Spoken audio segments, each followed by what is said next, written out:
Well, hello. Once again, this is me, Leonard Wells, broadcasting from Haslingden, north of Manchester, in the UK. This is Sunday, the 8th of August. That's 08/08/10. This is what is called my vlog. Last night, or perhaps early this morning really, I had a very interesting dream. In the dream, I met a man who had been a Christian brother. His name, the only part of his name that I know, he was called Brother Ryan. Tall, quite good-looking man who taught me English from 1948 up to 1951 at a school called St.AMBROSE College, Hale Barnes, near ALTRINCHAM. In the dream, I was talking to him, and he was very Irish, had a very pronounced Irish accent, but very well-read man.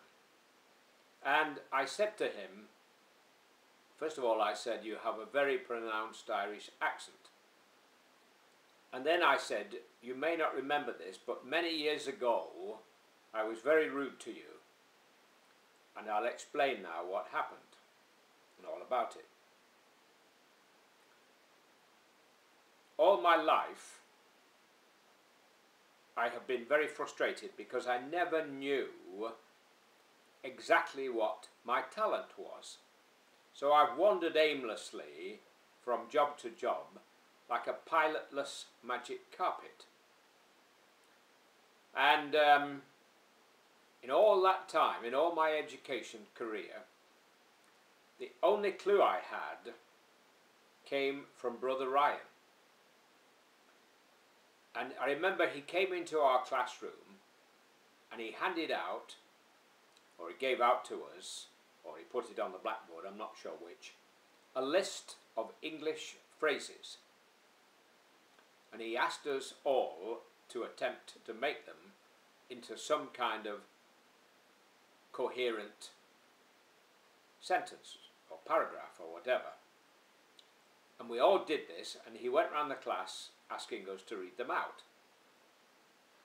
When I came to mine and read it out, he looked down at me and then he looked at the class and he simply said, "We have a writer in our midst." That's all he ever said. And he didn't enlighten on it, and he didn't speak to me again about it. But I never forgot what he said. Now, he came into my life once more because although I was at that school between 1948 and 1951, in 1951 I took and passed what was then called the 11+ exam. This was a United Kingdom state examination which at that time determined whether you would go to a grammar school and be educated in a sort of middle class way, or whether you would go to a comprehensive school or a technical college and learn the basic skills like building a house or building a brick wall or driving a car or something like that. A working class kind of school. Now, how it came about, I left that school, St. Ambrose College, in 1951. I had passed the 11+, and my mother decided to send me to my local grammar school, which was called Boteler Grammar School in Warrington, because for several reasons. One was the fact that it was much closer to home. To get to this school in Altrincham, for example, required 2 buses in each direction, taking at least an hour, and half an hour's walking to get to and from the buses. So in 1951, I recall, I was sitting in my class with the other boys at St. Ambrose College, when in walked the headmaster. He interrupted the lesson, and he looked at me and he said, Wells, he said, your mother's decided to take you away from this school. Now, collect your books together and meet with Brother O'Shaughnessy, or whatever he was called, in the bookstore, and he will buy your school books back from you, and then you can go. So I did this, and away I went home happy as a sandpiper. I didn't have time to say goodbye to any of the teachers, including Brother Ryan. I was just happy to get a day off school and possibility of more days off school.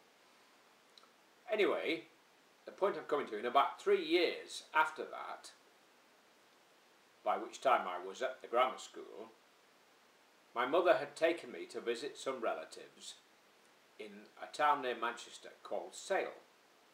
Sale was very close to where close to Altrincham, which is where the St. Ambrose School was situated. As my mother and I were leaving Altrincham station, there standing and looking at me directly was Brother Ryan. And he came over and smiled, a big beaming smile, and for some reason, I don't know what it was, but I didn't return the smile, and I didn't acknowledge that I knew him. And to this day, I don't know why. Thought no more about it until, but several times in my career, I've often been told that I can write. And I've often remembered that the only man who ever gave me any indication as to where my talent lay was Brother Ryan.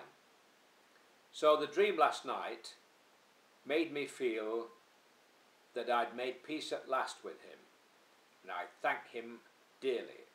And I've looked up this morning St. Ambrose School, and they're about to knock the old building down and build a new one, a real modern one.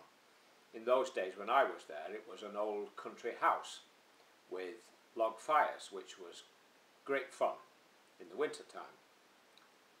And so I'm now happy that I've made my peace with Brother Ryan, and I contacted the school and I've asked them for any details they may have of where he was laid to rest, because I'm sure he's passed on by now, otherwise he'd be about 120. And I'm going to try and go and visit his grave, wherever it may be, however hard it may take, unless it's at the North Pole, which might take me a day or two. I will go and I will say a few kind prayers over his grave.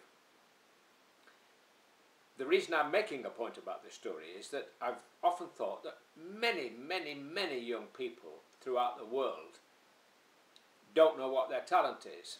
And I'm going to start a little enterprise, which I hope will become popular, to help young people find their talent. And if anybody's interested in helping me, particularly retired teachers, please contact me via the YouTube website, and we'll take it from there. God bless, while it's still legal in the UK to say God bless. Take care. Look forward to seeing you again, perhaps tomorrow. All the best. Bye-bye. Bye for now.